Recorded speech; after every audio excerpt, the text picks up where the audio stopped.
I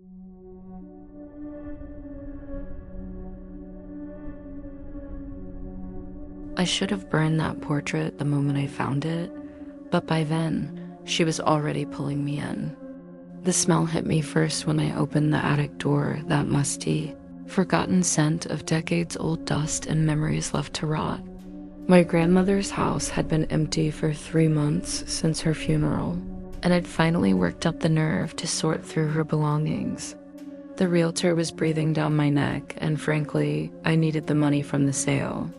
I'd expected the usual detritus of an elderly woman's life. Faded photographs, moth-eaten clothes, maybe some antique furniture worth a few dollars. What I didn't expect was the portrait. It was propped against the far wall, partially hidden behind a stack of National Geographic magazines from the 1960s. The ornate golden frame was tarnished black in places, and the canvas showed its age with small cracks spiderwebbing across the surface. But the painting itself was remarkably well preserved.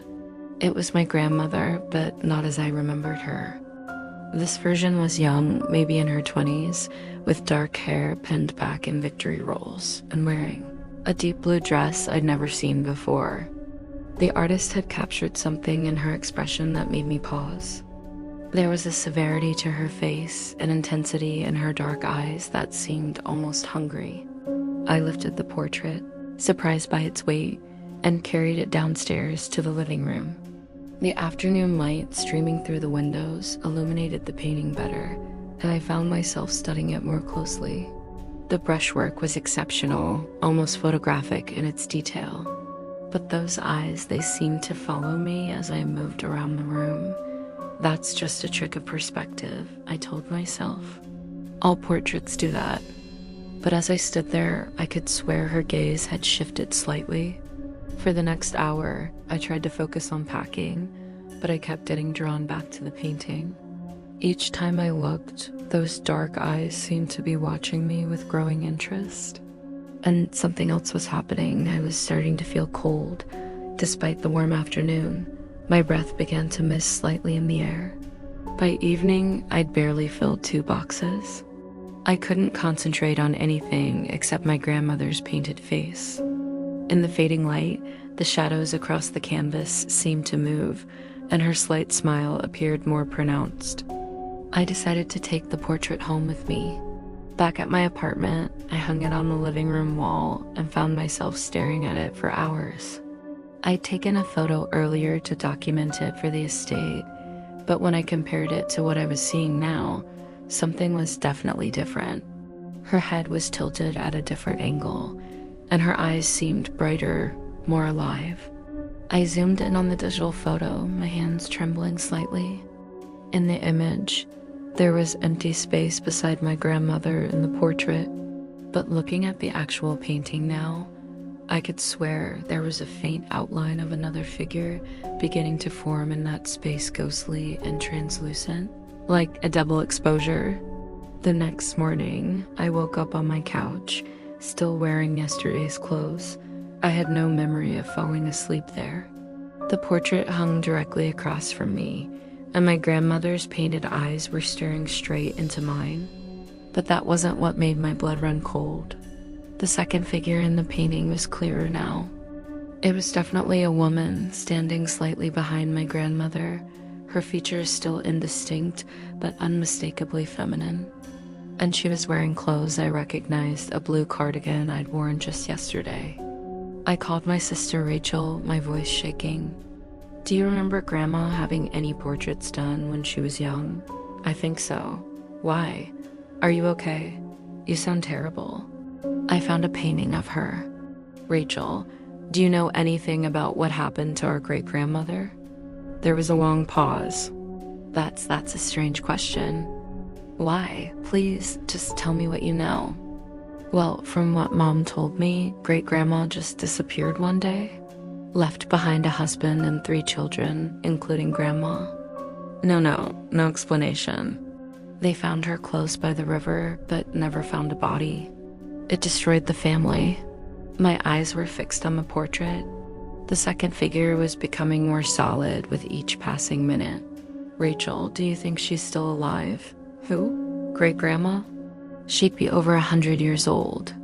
Even if she survived whatever happened, she'd be long dead by now. But I was thinking about something else, about the strange stories I'd heard whispered at family gatherings, about how women in our family had a tendency to disappear. My great-aunt Margaret had vanished on a hiking trip. Cousin Linda had walked out of her house one morning and never came back. I'd always assumed they'd started new lives somewhere else. Now I wasn't so sure. Over the next few days, I became obsessed with the portrait. I stopped going to work, stopped answering my phone. I sat in front of it for hours, watching as the second figure slowly took shape. By the third day, I could make out the woman's face clearly. It was me. Not exactly me. This version looked haunted, desperate, her mouth open as if she were screaming, though no sound emerged. Her eyes were wide with terror, and she seemed to be reaching toward the viewer, as if trying to escape from within the canvas. I tried to leave my apartment, but I couldn't. Every time I reached for the door handle, I felt an invisible force pulling me back toward the portrait. My reflection in mirrors began to flicker and fade, becoming translucent. Food lost all taste, sleep became impossible. I was disappearing from the real world and emerging in the painted one. On the fifth day, I understood the truth. The portrait wasn't just a painting, it was a prison. My grandmother had somehow learned to capture the women of our family, trapping them in an eternal existence within the canvas.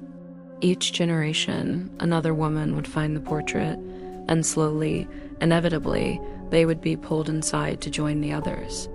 I could see them now, dozens of women standing behind my grandmother in the painting, their faces etched with despair. Great-grandma was there, looking exactly as she had the day she disappeared. Aunt Margaret, Cousin Linda, generations of lost women, all staring out from their painted hell.